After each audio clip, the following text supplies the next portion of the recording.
మీ business ఏదైనా మీ ఊర్లో promotion చేయాలంటే అది సుమన్ టీవీతోనే సాధ్యం. ఇప్పుడే సంప్రదించండి.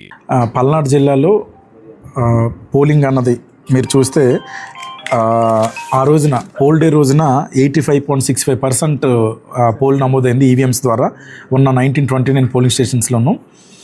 పోస్టల్ బ్యాలెట్, హోమ్ ఓటింగ్ కలిపితే 86.76% ఇంతవరకు కూడా మనకి టోటల్గా వచ్చింది. ఇది లాస్ట్ టైం కన్నా 1% ఆల్మోస్ట్ ఎక్కువగా ఉంది.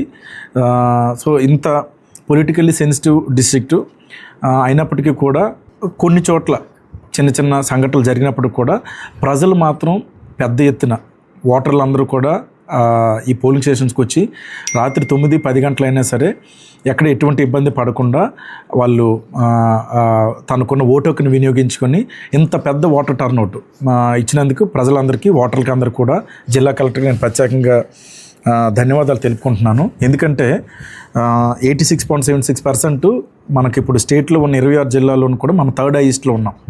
మొట్టమొదటిది ఒంగోలు జిల్లా ఎక్కువ రికార్డ్ అయింది 87%, తర్వాత చిత్తూరు జిల్లా, తర్వాత పల్నాడు జిల్లా. చిత్తూరు జిల్లాకి పల్నాడు జిల్లాకి 0.2% డిఫరెన్స్.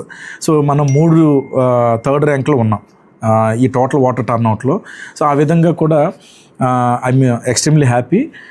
ముఖ్యంగా మరొకసారి ఈ పల్నాడు జిల్లా ఓటర్లందరికీ కూడా నేను ప్రత్యేకంగా ధన్యవాదాలు తెలుపుకుంటున్నాను. ఎందుకంటే ఈ 1929 పోలింగ్ స్టేషన్స్లో ఒక 10-15 చోట్ల అక్కడక్కడ సంఘటనలు జరిగిన మాట వాస్తవం. అయినప్పటికీ కూడా మీడియాలో పల్నాడు జిల్లాని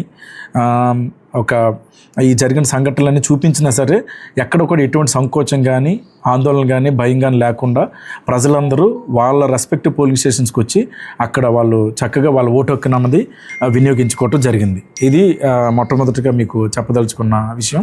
ఇంకా రెండోది, ఇంకా సంఘటనల దగ్గరికి వచ్చేసరికి ఓవరాల్గా లా అండ్ ఆర్డర్ అది ఆ రోజు ఎలా ఉంది, ఇప్పుడు ఎలా ఉంది అన్నది ఎస్పీ గారు బ్రీఫ్ చేస్తారు.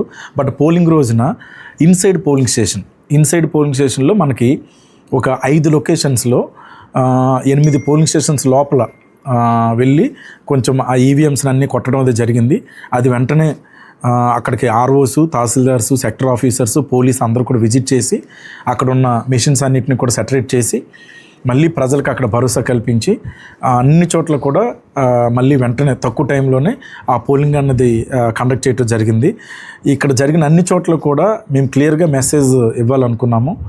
ఎక్కడ కూడా అంటే ఈ దీని ద్వారా ఏంటంటే ఎవరినైనా ఒక భయపెట్టాలనో లేకపోతే ఒకరిని ఇలా చేస్తే ఇక్కడ ఆపుతారని చెప్పి కొంతమంది చేసి ఉండొచ్చు. బట్ ఇక్కడంతా కూడా ఎలక్షన్ కమిషన్ గైడ్లైన్స్ కానీ, ఈవీఎం మెషిన్ యొక్క సెటప్ కానీ అంతా కూడా క్లియర్గా ఎక్కడైతే రిజల్ట్ ఎసెర్టైన్ అవుతుందో అక్కడ మనకి రీపోల్ అన్నది అవసరం లేదు. సో ఇవి అంతా కూడా టెక్నికల్గా ఉంటాయి, అన్నిటికీ కూడా చిప్స్ ఉంటాయి ఆ మెషిన్స్లో. ఆ చిప్లో వాళ్ళు రిజల్ట్ అన్నది మనకి ఈజీగా వస్తుంది. వీవీప్యాట్ స్లిప్స్ కూడా ఉంటాయి కాబట్టి ఏదో ఒక మనం ఖచ్చితంగా అక్కడ రిజల్ట్ అన్నది ఎసెర్టైన్ చేయొచ్చు. అది కన్ఫర్మ్ చేసుకున్నాక, బెల్ ఇంజనీర్ తోటి సర్టిఫై చేసుకున్నాక మేము అక్కడ పోల్ కూడా కండక్ట్ చేయడం జరిగింది. సర్ప్రైజింగ్గా ఎక్కడైతే ఇలాంటి డ్యామేజ్ జరిగి ఒక గంట, అరగంట డిస్టర్బ్ అయిందో అక్కడ ఎక్కువ వాటర్ టర్న్అవుట్ వచ్చింది. అక్కడ సుమారు 80% వాటర్ టర్న్అవుట్ ఇక్కడ రావటం అన్నది ప్రజలు వెంటనే ఈ పరిస్థితిని అర్థం చేసుకొని ఎలాగైనా తన ఓటు హక్కును వినియోగించుకోవాలని ముందుకు రావటం అన్నది నిజంగా అభినందనీయం. అయితే ఈ అన్ని కేసుల్లోనూ కూడా ఎఫ్ఐఆర్ పెట్టడం జరిగింది. ఈ 8 పోలింగ్ స్టేషన్లో జరిగిన వాటిల్లో సుమారు అన్నింటిలో కూడా అరెస్ట్ చేయడం జరిగింది. సో వీళ్ళందరి మీద కూడా చాలా టైట్ సెక్షన్స్ ఉంటాయి. ఇవన్నీ కూడా నాన్ బెయిలబుల్. సో ఖచ్చితంగా వీళ్ళందరికీ కూడా తగిన శిక్ష పడే విధంగా చూస్తాము. ఎవరిని కూడా ఈవీఎం డ్యామేజ్ ఎవరైతే పోలింగ్ స్టేషన్లో చేశారో వారెవరిని కూడా విడిచిపెట్టే ప్రసక్తి ఉండదు. ఎందుకంటే ఇది ఇంకా ఒక సీరియస్ క్రైమ్ అన్నమాట. ఇది ఎలక్షన్ కమిషన్ గైడ్లైన్ చాలా టఫ్గా ఉంటాయి. ఈ చట్టాలు కూడా చాలా పకడ్బందీగా ఉంటాయి. ఎట్టి పరిస్థితుల్లోనూ కూడా జిల్లా కలెక్టర్గా చెప్తున్నాను, ఎవరైతే ఈ డ్యామేజ్ చేశారో వారిని ఎట్టి పరిస్థితుల్లోనూ కూడా విడిచిపెట్టే ప్రసక్తి ఉండదు. అరెస్ట్ చేశాము. ఇంకా మా దగ్గర వెబ్కాస్టింగ్ కెమెరాస్ ఉన్నాయి. అందులో ప్రతి ఒక్కరు కూడా ఐడెంటిఫై మేము చేస్తున్నాము. వారు ఎవరు ఎక్కడున్నా సరే ఆ మిగిలిన వాళ్ళు కూడా అరెస్ట్ చేసి వాళ్ళకి తగిన శిక్ష అమలయ్యే విధంగా మేము చూస్తాము.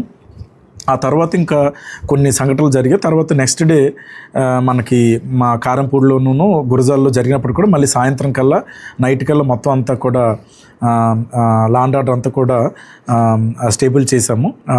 నైట్ సాయంత్రం నుంచి మళ్ళీ 144 ప్రొమల్గేట్ చేసి ఎక్కడ కూడా ఎటువంటి సంఘటన లేకుండా చేశాము. సో దాని ఇంపాక్ట్ మీరు అందరూ కూడా చూస్తున్నారు.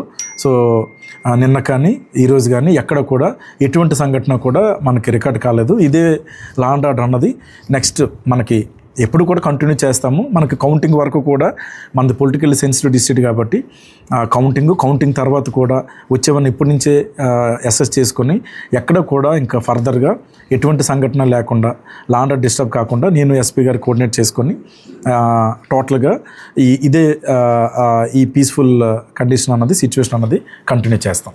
కలెక్టర్ గారు ఇందాక ఆల్రెడీ చెప్పినట్టు పోలింగ్ తర్వాత రోజున కొన్ని సంఘటనలు చోటు చేసుకోవడం జరిగింది. వీటన్నిటిలోనూ కేసులు రిజిస్టర్ చేసి ఇప్పటిదాకా 250 పైచిలకు ముద్దాయిలను అరెస్ట్ చేశాము. వాళ్ళలో 28 మందిని రిమాండ్ పంపించడం జరిగింది.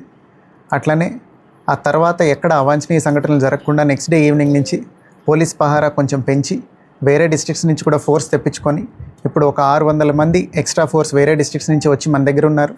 అట్లనే 7 కంపెనీలు ఆర్మ్డ్ పోలీసు ఉన్నారు. అట్లనే 12 ప్లటూన్లు ఏపీఎస్పీ ఉన్నారు. వీళ్ళందరితో పటిష్టమైన బందోబస్తు ఏర్పాట్లు చేసి ఏ విధమైన అవాంఛనీయ సంఘటనలు జరగకుండా ఆ తర్వాత నుంచి పీస్ ప్రివైల్ అయ్యేలాగా చర్యలు తీసుకోవడం జరిగింది. దీంతో పాటుగా 144 సెక్షన్ కూడా ప్రొమల్గేట్ చేయించి ఎక్కడ ప్రజలు గుంపుగా తిరగకుండా వాళ్ళందరినీ డిస్పర్స్ చేసేసి మాబ్ మెంటాలిటీ రాకుండా కంట్రోల్ చేయడం జరుగుతుంది.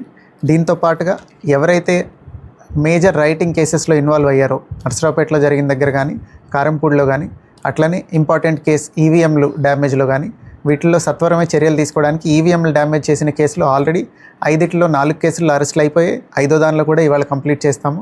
అట్లనే వీడియో ఫుటేజ్ కూడా తీసుకున్నాము కలెక్టర్ గారి దగ్గర నుంచి. ఎవరైతే ఆ డ్యామేజ్ చేసేటప్పుడు పట్టుకున్న వాళ్ళు కాకుండా వెనకాల వచ్చిన వాళ్ళు ఉంటారో వాళ్ళని కూడా ఐడెంటిఫై చేసి వాళ్ళ మీద కూడా పటిష్టమైన చర్యలు తీసుకుంటాము. అట్లనే ఎక్కడైతే చిన్న చిన్న ఇష్యూస్ జరగడానికి అవకాశం ఉందో ఇట్లాంటి విలేజెస్లో కార్డన్ అండ్ సెర్చ్ ఆపరేషన్లు నిర్వహించడం జరుగుతుంది. దానిలో భాగంగా ఇవాళ మాచవరం మండలంలో పిన్నెల్లి విలేజ్లో 2 ఇళ్లలో చిన్న చిన్న రాళ్ళు ఒక గుట్టగా పడేసి ఉండి అట్లనే పెట్రోల్ పోసున్న చిన్న చిన్న బాటిళ్ళు ఒత్తు పెట్టున్నవి సీజ్ చేయడం జరిగింది. అట్లనే సత్తెనపల్లి ఏరియాలో ఉన్న మాదాలలో కూడా ఒక ఇంట్లో ఇట్లాంటి పెట్రోల్వి సీజ్ చేయడం జరిగింది. ఇట్లాంటి కాసు ఆపరేషన్లు అన్ని చోట్ల కంటిన్యూ చేస్తాము.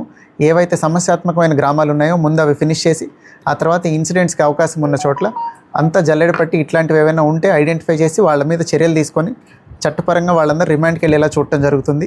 ఈ పీస్ ప్రివైల్ అవ్వడానికి ఏమేమి స్టెప్స్ కావాలో అన్నీ తీసుకోవడం జరుగుతుంది. రేంజ్ ఐజీ త్రిపాఠి సార్ కూడా ఇక్కడే ఉన్నారు.